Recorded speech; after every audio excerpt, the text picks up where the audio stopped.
नमस्कार मंडळी. आपल्या सगळ्यांना आईच्या पोटात असल्यापासून सगळं येतं असं काही नसतं. आपल्याला काही गोष्टी करायला अवघड वाटतात, पण आयुष्यात कधी ना कधी तर ते पहिल्यांदा कराव्याच लागतात.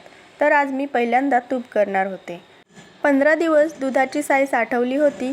काही दूध गावाकडून आणलेलं होतं, त्यामुळे साई जरा जास्तच होती. मग 15 दिवस साठवलेली साई एका भांड्यामध्ये ठेवली होती. तर बघूयात म्हटलं आपल्यालाही तूप करायला जमतंय का. कधी ना कधी तर करावंच लागणार होतं. मग काय घेतलं तूप करायला. मिक्सरच्या भांड्यामध्ये साई घालून घेतली आणि अर्धी साई फिरवून झाल्यानंतर लक्षात आलं, चला आपल्या सबस्क्रायबरलाही दाखवूया, आपल्यालाही तूप बनवायला येतंय. मग काय उरलेली साई होती तिला मिक्सरच्या भांड्यामध्ये घातलं आणि फिरवून घेतलं. तिचं छान लोणी येईपर्यंत 5 मिनिटं तर आरामात गेली. निघालेल्या लोण्याचा गोळा पाण्यामध्ये घातला, व्यवस्थित असा धुवून घेतला. त्यानंतर स्टीलच्या पातेल्यामध्ये टाकला आणि त्यामध्ये थोडेसे तुळशीचे पानं घातले.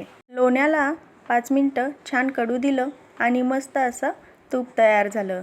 कोणाकोणाला तुपाचा वास आवडत नाही, पण मला तर खूप आवडतो. मग काय स्वतःच बनवलेला तुपाचा डब्बा सारखा उघडायचे आणि त्याचा वास घ्यायचे. भेटूया नेक्स्ट ब्लॉगमध्ये. बाय.